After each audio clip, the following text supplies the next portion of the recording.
to Introduction to Mindsets for Musicians. I'm Ashley.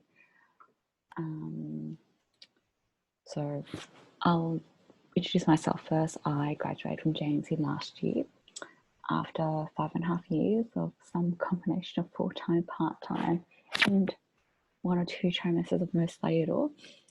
I did this while I was working full-time as a pharmacist, and I don't think I had any idea how stressful it was going to be. Lots of anxiety and tears, trying to get assignments in at the right time, and also just being so exhausted from working full-time. So these days I write to educate doctors and pharmacists about different diseases and which medicine might be useful for certain patients. I also teach 2 afternoons a week at a music school in Leichhardt, and during the lockdown around March and April, I took all of my face-to-face music lessons online. Ever since then, things have gone back to some form of normal, and we'll just wait and see whether in a few weeks we have to go back to some sort of lockdown. So the idea I got for this course is because I wanted to combine my love of health and my love of music, and that's how I got this online course idea. And I just wanted to create something that encourages health awareness among performing artists, especially musicians, and I'd like to see what you all think about it. So this is quite an interesting statistic that I came across during my time researching for my specialist project. So it shows information about anxiety, depression among the normal Australian population and Australian performing artists. So Australian performing artists includes people who are in the spotlight: musicians, actors, dancers, television presenters, but it also includes composers, choreographers, music directors. And from 2016 data, we can see that if you had about 10 people and you picked them off the street, 1 of them would have anxiety or depression. And if you took another 10 people from a group of performing artists, you'd find that 7 of them have anxiety. And if you took another group of 10 performing artists, you'll find that another 3 have depression. So compared to just the 1 in 10 for just the normal Australians, normal population, general population, we're getting 7 times more anxiety and 3 times more depression. So what have I learned from pharmacy? Working as a pharmacist, I've learned that medicines don't solve all of your problems. Unfortunately, we can't pop a pill and then everything will be all well and good. I see a lot of people on antidepressants in the pharmacy, and probably even less so that I see them seeing a psychologist, psychiatrist, someone who is trained, specializes, and has expertise in helping with the mental health aspect. And even some who are on, medication, antidepressants, and other things. If you combine it with a psychologist, there's always mixed results. It doesn't always. Some people do get better. Some people plateau from weeks to months, and other people, it's not enough. So it's clear that there's something missing from the picture, and the question we have to ask is what's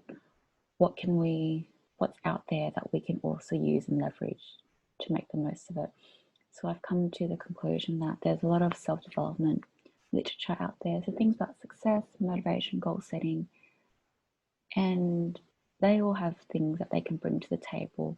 So I'm thinking in combination, this might be the way that we have better mental health. So Now I want to talk about paradigms and mindsets. This is a picture of meant to be the busiest pedestrian crossing in the world. It's Shibuya in Japan, Tokyo. I was there on holiday in February, roughly 4 months ago, and it was packed. So this image I want you to think about, we're going to look at macro level, which is paradigms, and then we're going to zero in on the micro level, which is the mindsets. And I think that it's important to keep that idea of perspective and how different terms and words relate to each other so that you don't get lost in the information that's all to come.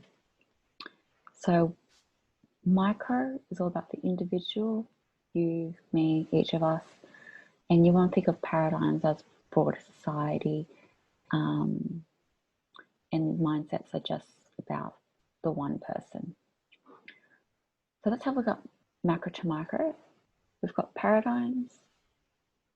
We'll be talking about a bit about paradigm shifts. When we talk about mindsets, we're going to also briefly look at growth and fixed mindsets.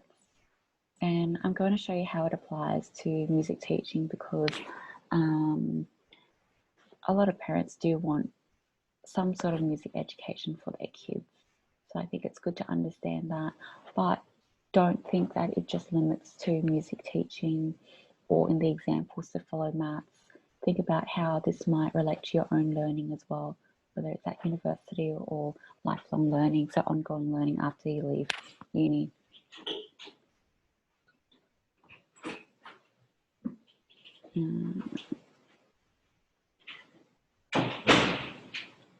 Okay, so the big link for me has always been about there's a disconnect between paradigms and mindsets, which we don't get talked about it. And it's important to keep in mind that it doesn't matter how motivated you are or what habits you have in place. If you don't understand what's happening in the background, so that's your subconscious, decision fatigue happens and you have to make more and more decisions and you lapse. So your subconscious is the part of the brain where you're fully aware, but you're not fully aware, but it has a pretty large influence on the rest of your body, your actions, your feelings. Think about breathing is a subconscious activity. You don't tell your brain your brain doesn't actively tell your diaphragm, okay, contract downwards, make space for your lungs to breathe in more air, and at the level of your air sacs, you don't say, all right, now do gas exchange, expel the carbon dioxide from the body and take in oxygen. This all happens without you being very aware of it. Conscious is deciding to, get out of my pajamas today, because even though I'm not leaving the house at all. And that was a hard decision to make during lockdown. Unconscious is when you've drunk too much, blacked out, fainted, in a coma or asleep. You're completely unaware of what's happening, what's around you.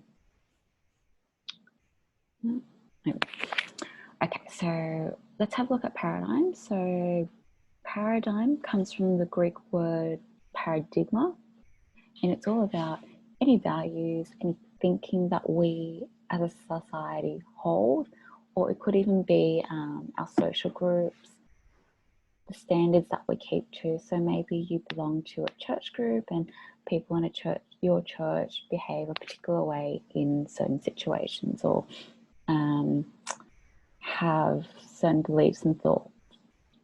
So this idea of a paradigm is explored in some detail in Stephen Covey's book, The 7 Habits of Highly Effective People.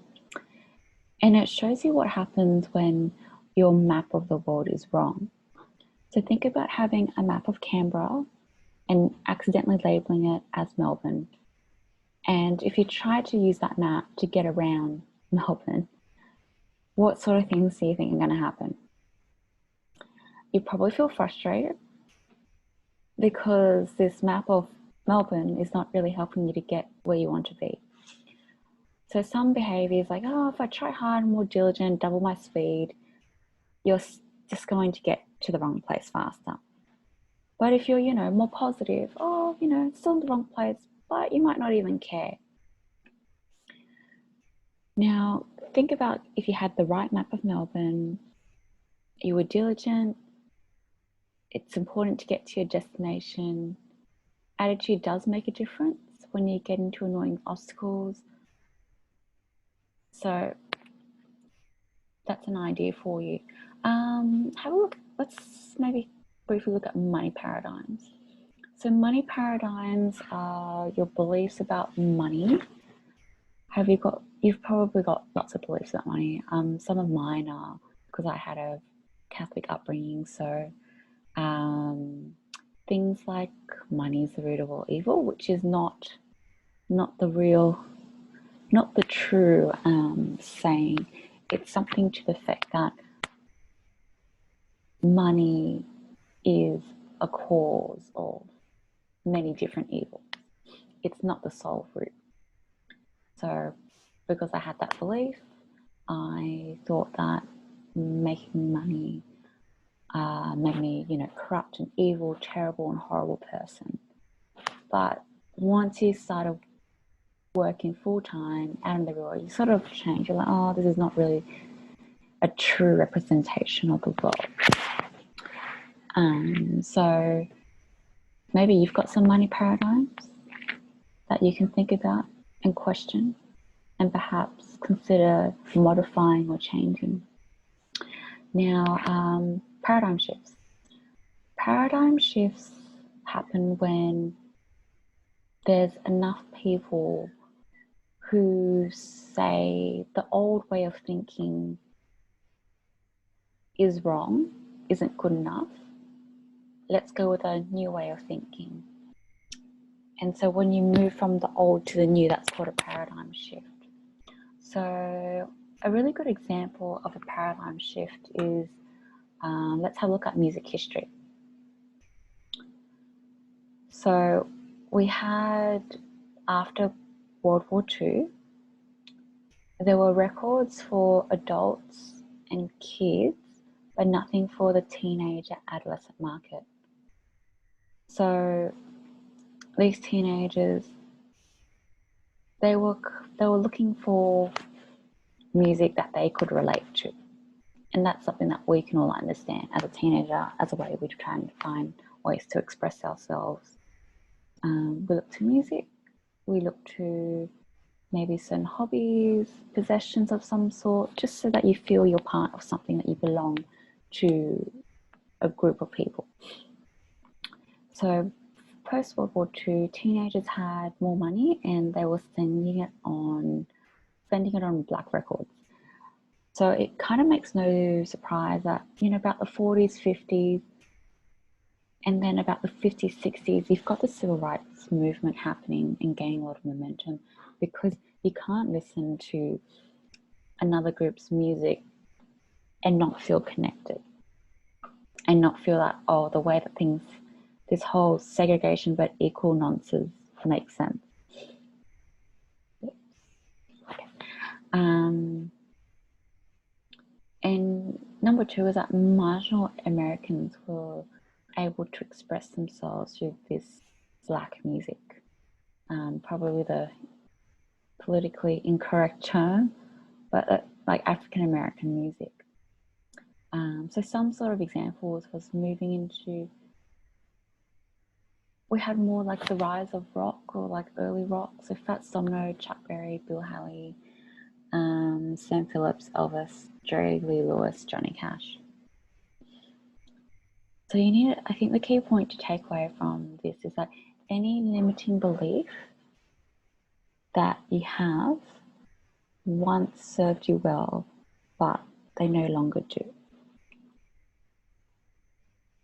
So moving on to the history of self-development, we've got back in 1776, stretching up to now. So we've got two different ways of viewing self-improvement. The predominant way for a very long time was called the character ethic. And then after World War I, it became this personality ethic. So if you go back and you do a lot of reading for great minds like Benjamin Franklin, and around the 18th, 19th century. You've got this character ethic where it's the guiding principle was all about values, so right and wrong morals, and that sort of thing. So we have a close look. We've got integrity. Integrity is about being honest, and it's also about being stout in your beliefs. So not easily swaying, not changing with the wind, not changing with popular sentiment, shall we say. Humility is almost a synonym for modesty. It's not about being proud of what you've achieved. It's about also being aware that you've got some bad qualities that you need to work on as well. Fidelity is basically loyalty. We often use it in terms of relationships. It's the honesty and also that lasting support. Temperance is another name for moderation, another word I should say for moderation. And it's about making sure you're not being too excessive in things. So controlling your own behavior, like not drinking too much, not overeating. Courage is a really interesting one that I find quite fascinating, because the current definition that we all know is that ability of being to control your fear, maybe in a difficult situation, or having fear but doing whatever you need to do anyway. But the original definition of courage comes from the Latin word cur, and it means heart. And what it originally meant was to tell the story of who you are with your whole heart. There's a really awesome, mind-blowing TED Talk by Brené Brown, and she goes on about wholehearted people having courage, and that's worth checking out because I think her talk's probably about 10-15 minutes. So if you're rushed on time, this is a good way to get a good understanding of what courage, the original meaning of courage meant. Then we have justice as a value, and it's about being fair in how you deal with people. Patience, can you wait? Deferred gratification, you keep up with something even though it's difficult, suffer without complaining or becoming annoyed. Industry is another way of saying hard work. Simplicity is just having sort of unadorned. You don't need all the unnecessary extra stuff. Modesty was very similar to fidelity. It's not about trying to shine so much. It's not about saying, oh, it's not the ego, I'm really good and blah, blah. And the golden rule is, I think it's a phrase that's sort of fallen into disuse, but essentially it just means that you want to treat people as you would like to be treated. The interesting thing is that after World War I, we went from the character ethic and we had a paradigm shift into the personality ethic. Now, the personality ethic was more about smoother human interaction. So we've got, public image, attitudes and behaviors, skills and techniques that make human interaction smoother. So it was just slicker. You can have there's human and public relations techniques, and then you also got the positive mental attitude. If you had a choice between the two, you want to go with the character ethic. The character ethic is more substance, more depth. The personality ethic is like the icing. Like it's by itself, it's superficial. In combination with the character ethic, it's an amazing combination, super combo. But by itself, people can smell when they're being sort of used, deceived, and manipulated. So by itself, it can come across as very inauthentic and just not genuine. So now let's look at the individual. We're going to look at psychological mindset. So a mindset in brief is any assumptions that an individual holds or a person holds about the world and how that affects how we handle situations. So let's be clear that your mindset doesn't come out of nowhere. It comes from the paradigms you grew up with. It comes from your environment. There's been some really good research. The prominent researcher that would be well worth you either having a look at a TED Talk or reading her book or listening to the audiobook is Carol Dweck. In 2006, she came out with this newfound understanding of mindset. She's a psychologist researcher from Stanford University, and she sorted people into basically a fixed mindset or a growth mindset. A fixed mindset is believing that all your qualities are set in stone. You can't change it. You can't help it. It just is. That's who you are. A growth mindset is all about qualities that can be cultivated. So you might not be great at something, but if you spend more time and effort and with the right direction and input, then you can get pretty far with your efforts. So people with a fixed mindset, they have this trap of that they have to keep validating themselves that, yes, I'm smart. Yes, I'm a nice person. Or yes, I'm good at this. Yes, I'm talented. Their biggest fear is challenge, and they devalue effort. Because if I have to work towards something, then I'm not really talented. That's sort of the mind, the sort of thoughts that they go through their heads.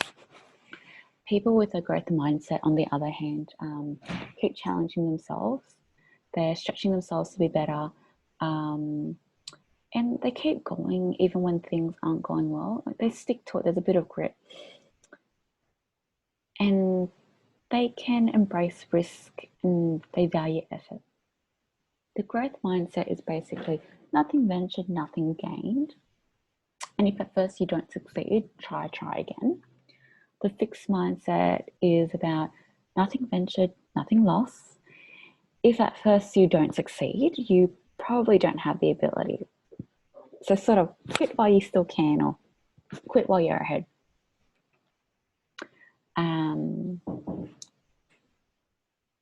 There's a really interesting study that Carol Dweck did with 4-year-olds. So she got 4-year-olds into a room and she got them to do an easy puzzle. And then she said, look, you've got the choice to redo an easy puzzle or you can try a harder one. So children with a fixed mindset who thought that their gifts and talents were just that, couldn't change, static, would stay the same, they wanted to redo the puzzle, the easy puzzle.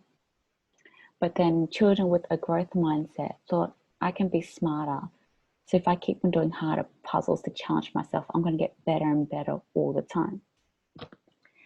And it was really clear that children with a fixed mindset want to make sure they succeed. Smart people should always succeed. But for the children with the growth mindset, success was all about stretching themselves.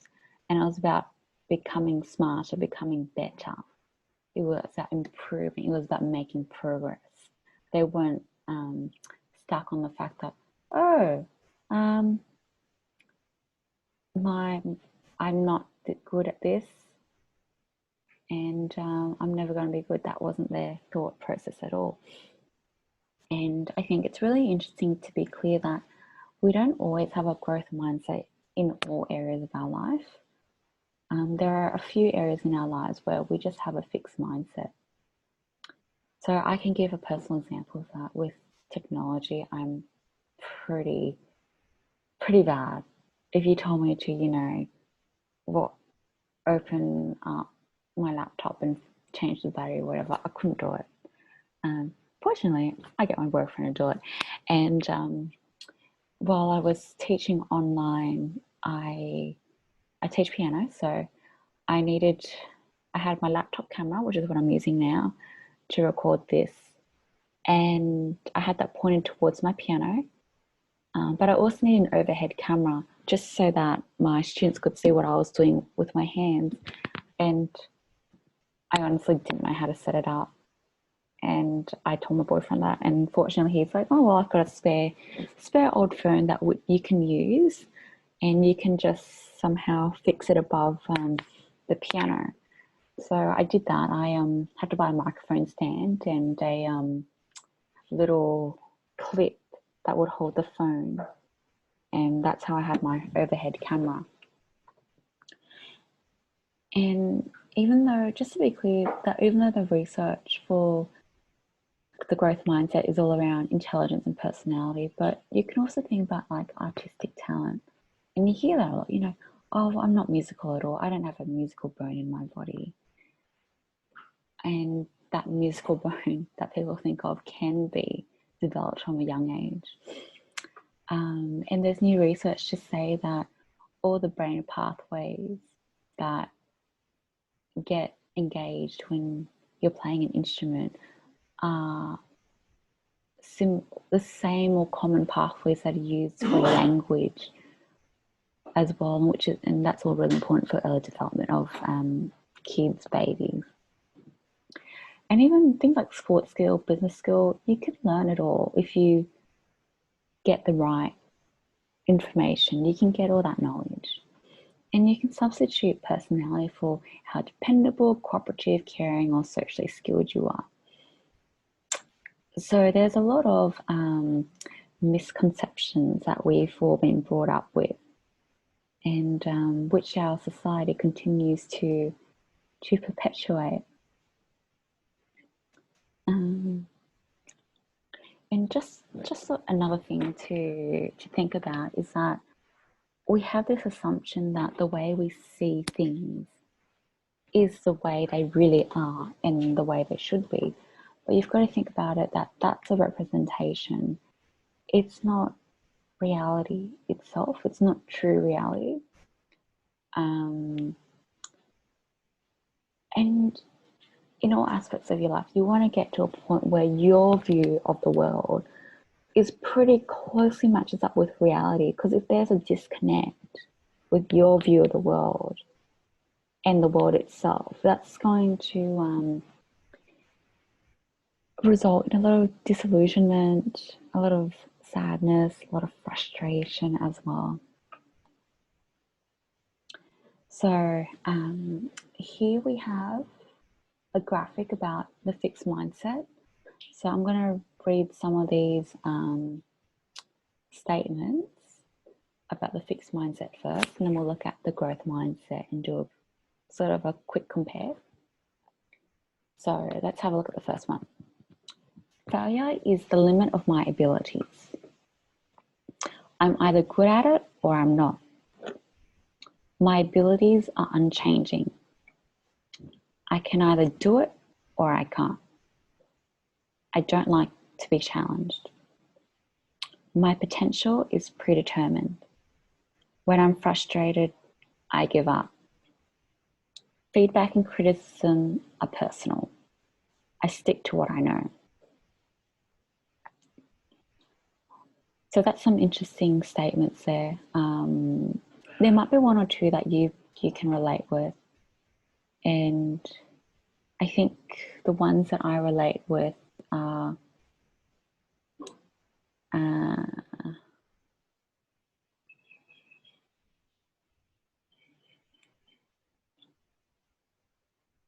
probably, gosh, this is a bit of a tough one.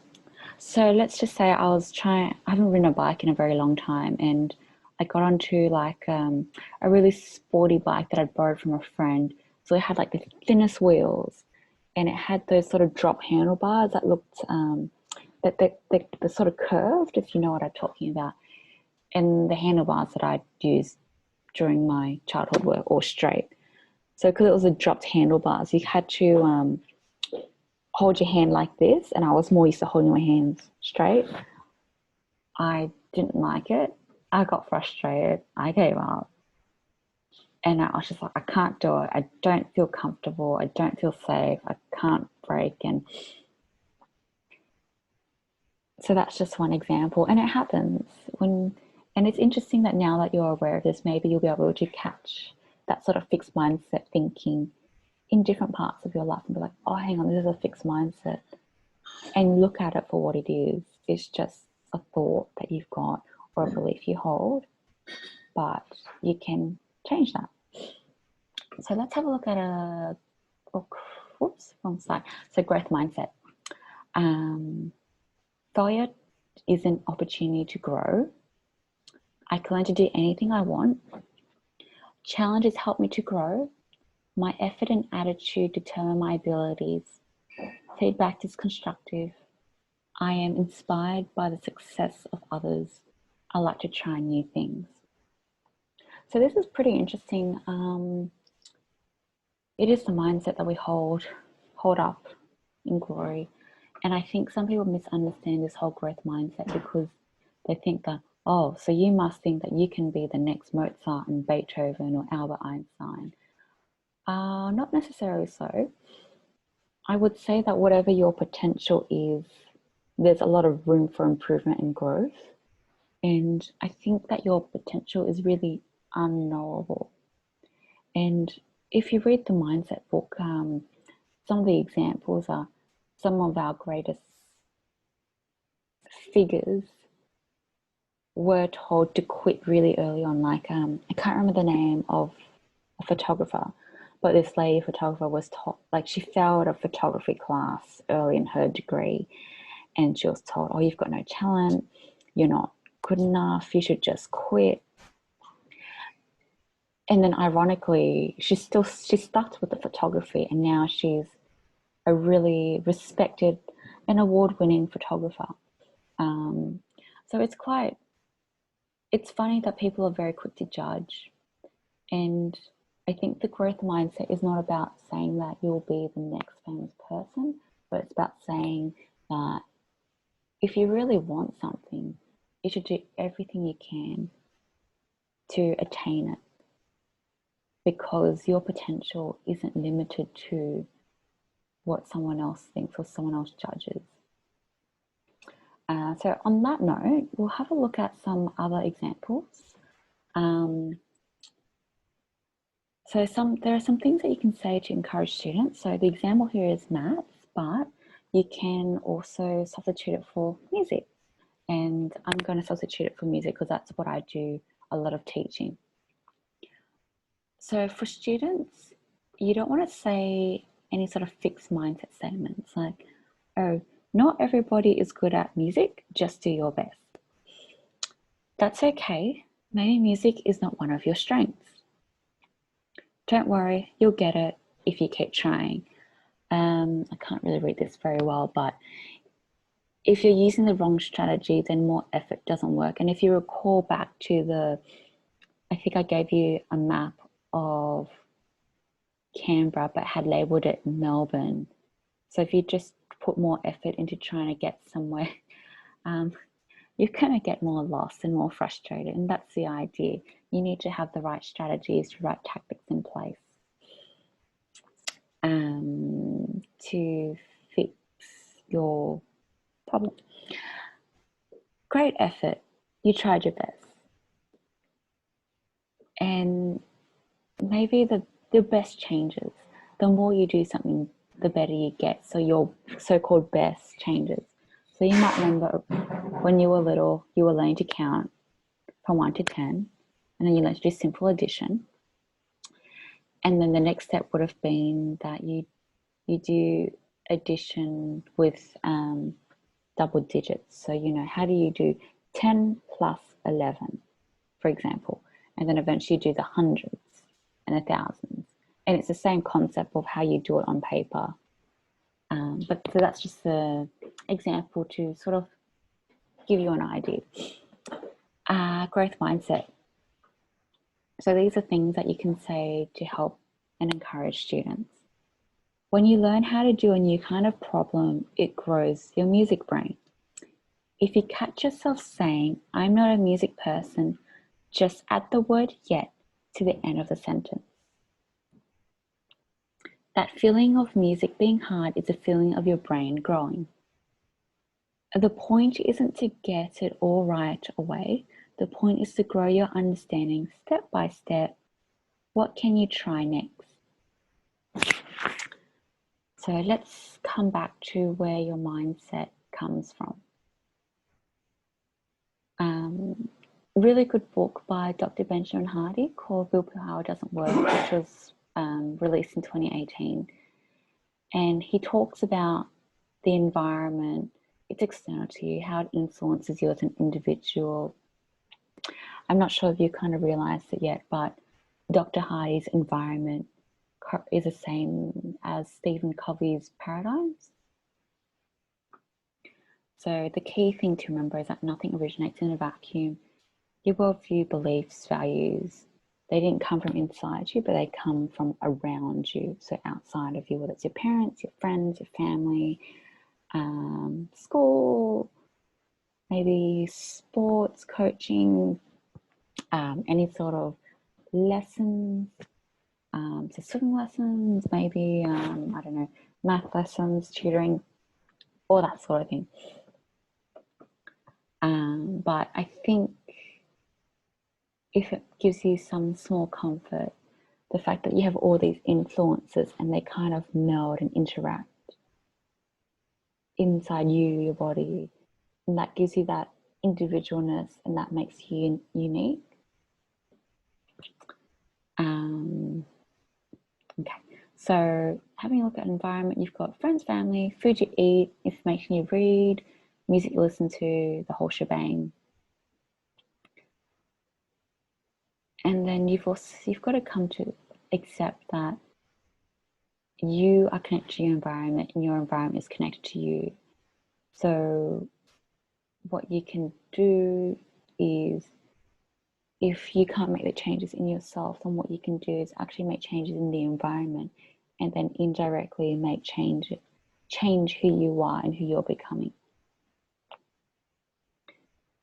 So a really good concept that Dr. Hardy talks about in his book is about living reactively. I think for many of us, the first thing we do in the morning is we check our phone. I am guilty of this, even though I should know better. I do my best not to look at my email, look at Facebook and Instagram and social media and all those things. But I might look up an article to read, something a bit motivational and inspirational. I also might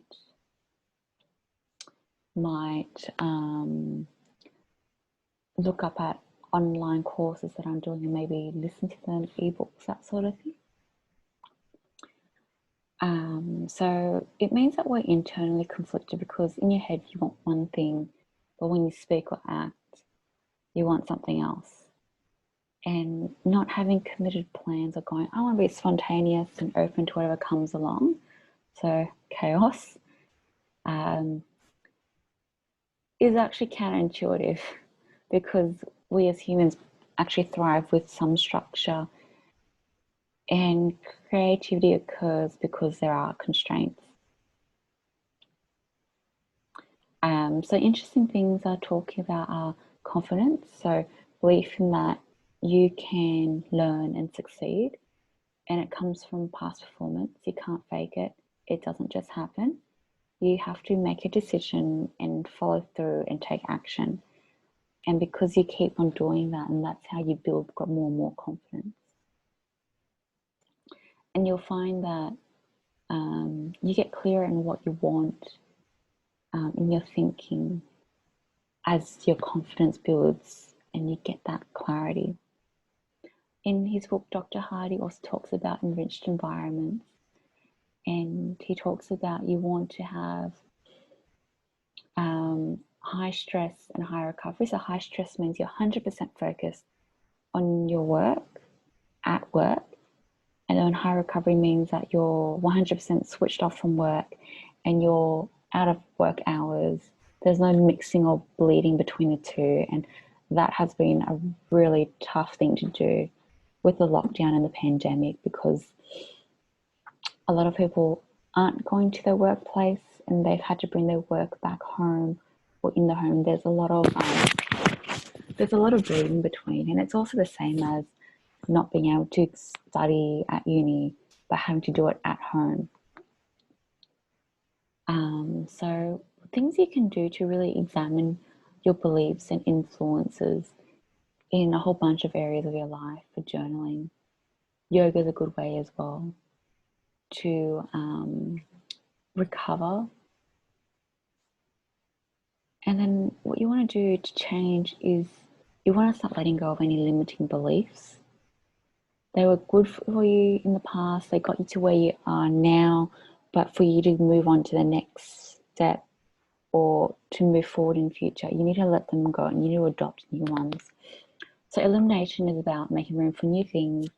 You have to plan for when you're going to be tempted to fail, and you need forcing functions to keep you on track, like deadlines. Or before I go on to Facebook, I'm going to make sure that I play the piano for 10 minutes and then I can mindlessly wander on social media. Something like that. If anything that I've talked about today has been interesting for you, you can click on this link. This is where I've got my online course. It's called Mindful Musicians and it's hosted on Teachable.